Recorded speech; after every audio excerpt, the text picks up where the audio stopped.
We've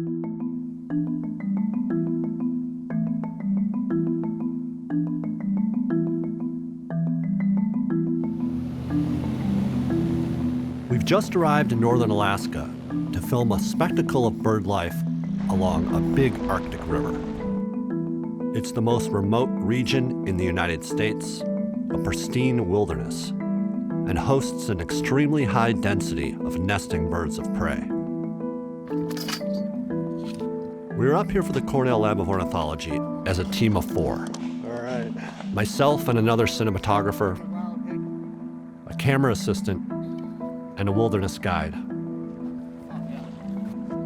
And over the next 3 weeks, we're floating 160 miles, attempting to film the hawks and falcons that come here every year to nest on the cliffs above the Colville River.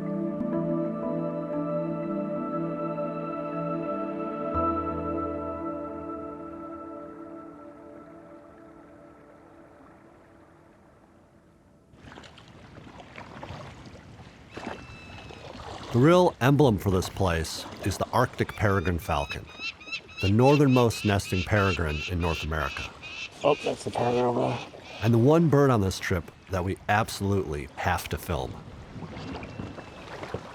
We come about a half a mile and we're already seeing our first Arctic peregrine nest over here on the other side of the river. It's either on eggs or really small chicks that's starting to nestle back into the nest.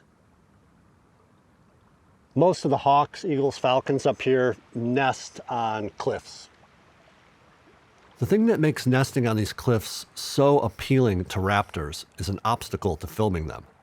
They're situated to keep terrestrial predators away, which essentially we are. We're just watching it from a distance. It's over in a place we can't really film, but we're going to keep on floating and see what else we can find.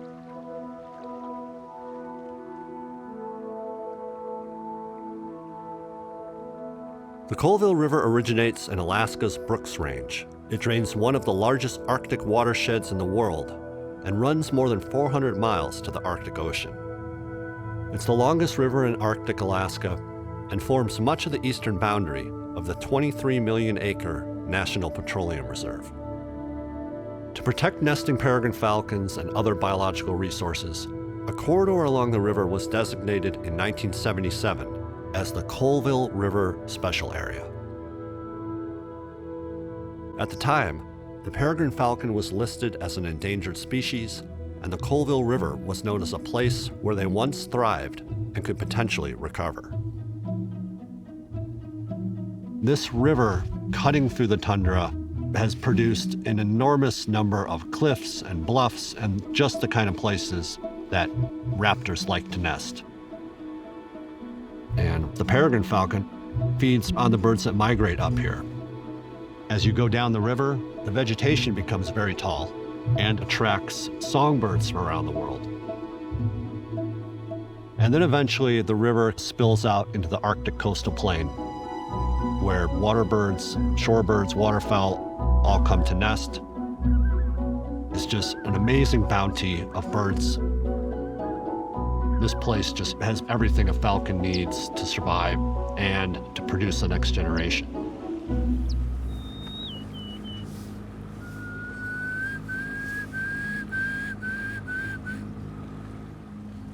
Day after day, we would float the river until we found a place where we thought we had nests we wanted to film. We'd set up a field camp, and we begin the process of observing and hiking and looking at nest sites. At each nest site, we would evaluate what kind of light would it get. Would we be able to get close enough? Are the adults that are attending to the nest shy, or are they alarmed by our presence in a way that felt too invasive? So you're looking at that big, slab of rock? Yeah. Rough-legged hawk.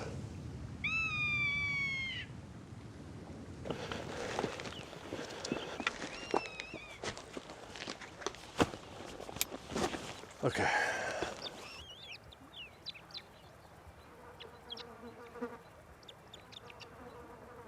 Rough-legged hawks primarily spend the winter across southern Canada and the northern United States, and many return here each year to breed.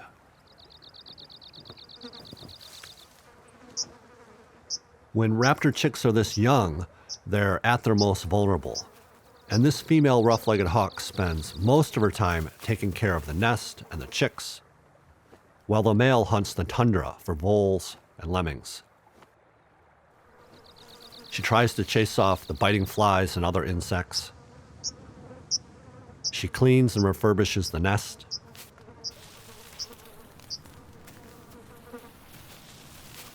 When it's hot, she shields her chicks from the sun. When it's cold and raining, she hunkers down to keep them warm. And she preens them and interacts with them.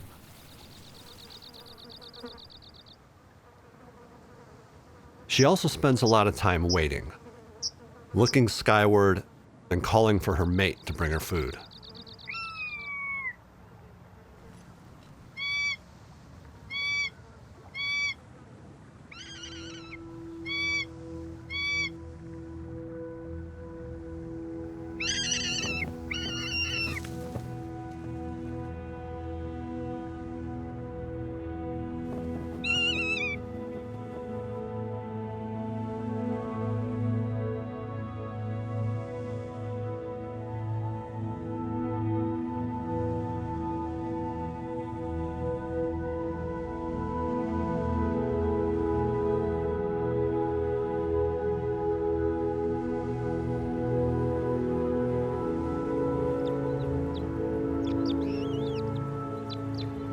These hawks are off to a great start this year, but it'll take a lot to raise all of these chicks to fledging age.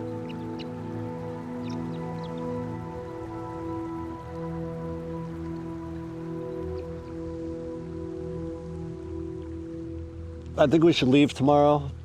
That rough leg was amazing, but even in the next 3 or 4 miles of river, there's some really nice cliffs.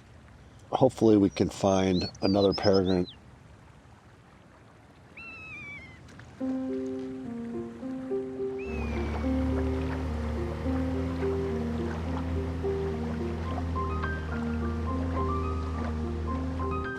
Whoa, huge bear poop right there.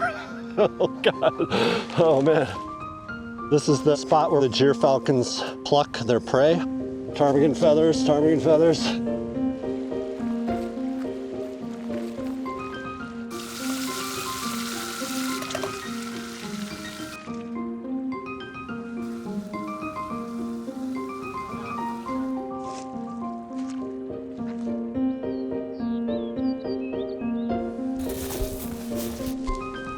There's a few mosquitoes.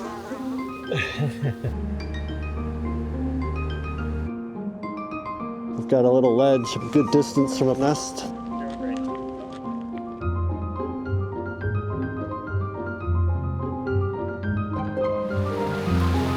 Been hot and sunny all day. We get in the boat. Deluge. A little wet, buddy?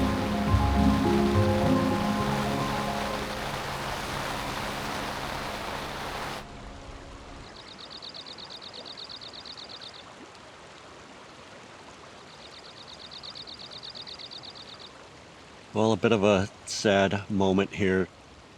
We've been watching this single Gyrfalcon chick really struggling to eat, and we've been suspecting that it's got a bone or something caught in its throat. Really was not looking well, especially yesterday. And after that, we had about 24 hours of just a pounding rain, and the female's soaking wet, disheveled on the nest, but still committed, sitting there, trying to keep the chick warm. After a while, she started calling incessantly. The male brought her some food, and she just started eating voraciously. I didn't see the chick a single time during this whole episode. And then when she was done, she got up, started poking around the nest, and my worst fears came to fruition. The chick had died. She picked up the chick and kind of walked out to the edge of the nest and flew off with it. And just a couple minutes after that, she came back. She landed up on top of the cliff here, and just kind of started running around from rock to rock and peering down and looking into the nest. Instinctually, she's been sitting on this nest, incubating the eggs, hatching the eggs, feeding these chicks, and then suddenly it's just an empty nest.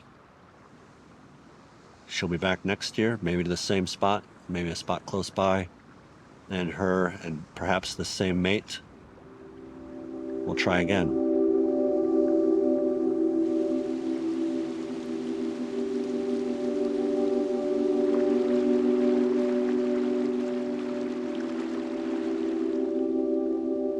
Their success or failure for these birds, each time a predator is just able to reach your nest on a cliff ledge, or each time you catch a ptarmigan or just miss, or in the resilience of your chick to withstand another hour or two in a rainstorm.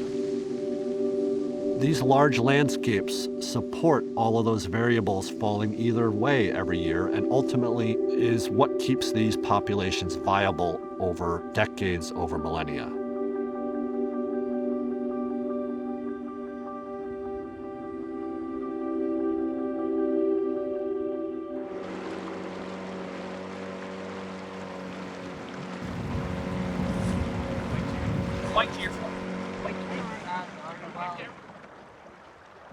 So we just left our camp, and an incredible white morph Gyrfalcon was on the next cliff. Really mature chicks on a beautiful overhang. So we're up this steep scree here, trying to build some platforms to figure out some angles, but it's looking pretty good.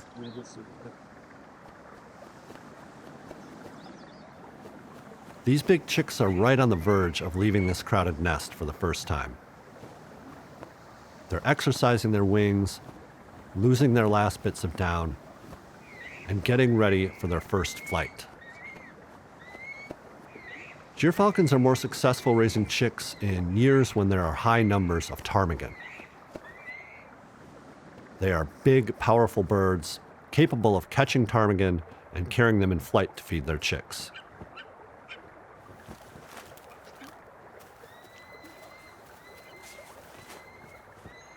The female Gyrfalcon brought food to the nest, and instead of leaving it, she flew off with it, enticing one of the chicks to fly from the nest to the food left on the rocks down below.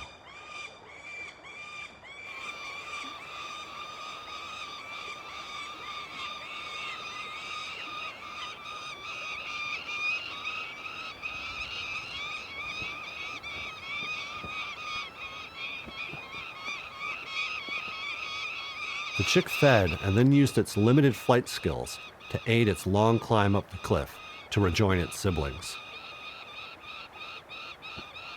Within days, all of these chicks will be out in the world, and those that survive their first few years may return to the cliffs of the Colville to breed.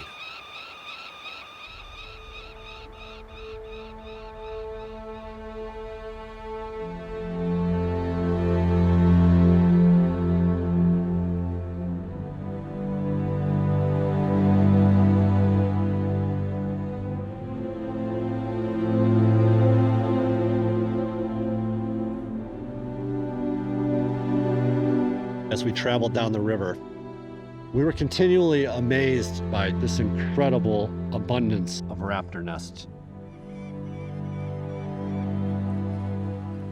You see nest after nest after nest wherever there's available cliff faces to nest on.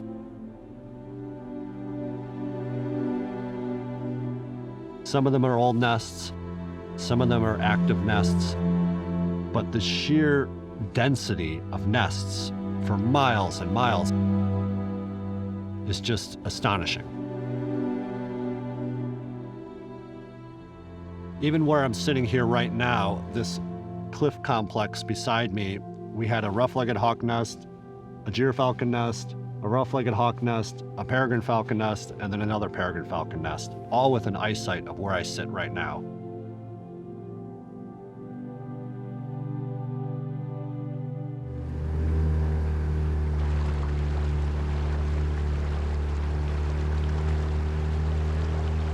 Phil, filming the peregrines has been by far the hardest part of this trip.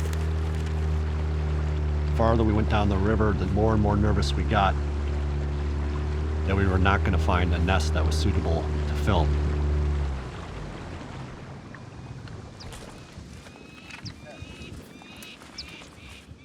But finally, we were able to find an absolutely stunning nest. One to the right of that is where the male's been sitting.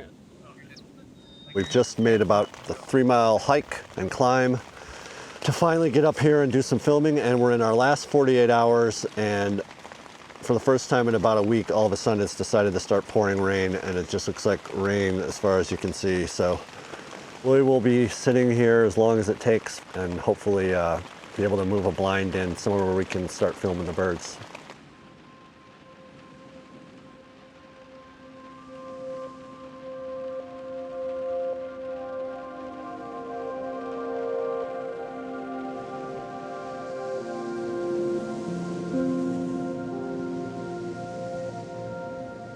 Finally, I've gotten the camera set up on the peregrine nest.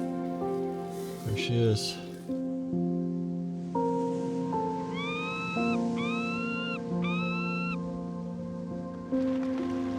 It's a little brighter.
We returned to the National Petroleum Reserve in the Colville River 3 weeks later at the end of the nesting season to film the wilderness landscape as winter approached and to check on some of the birds we had gotten to know. You know that footage with the little white rough-legged hawk chicks? Yeah. That's one of the chicks grown up there on the hill begging. Wow. That's pretty awesome.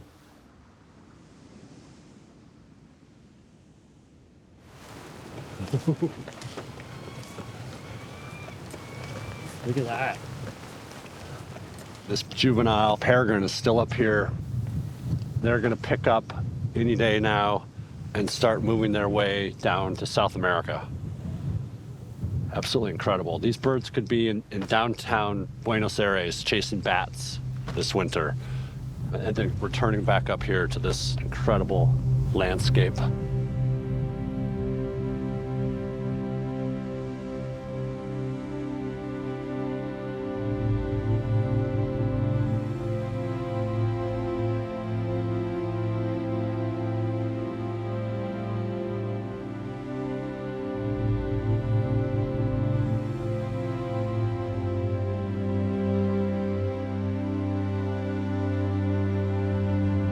Very few people have the opportunity to come to some place like this.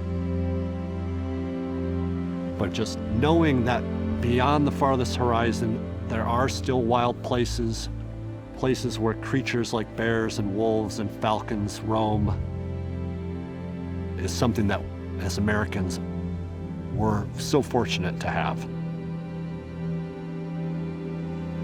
And these special areas in the National Petroleum Reserve in America's Arctic, these are remarkable lands. They're irreplaceable, not only for these birds, but for our own spirits. They should always be protected.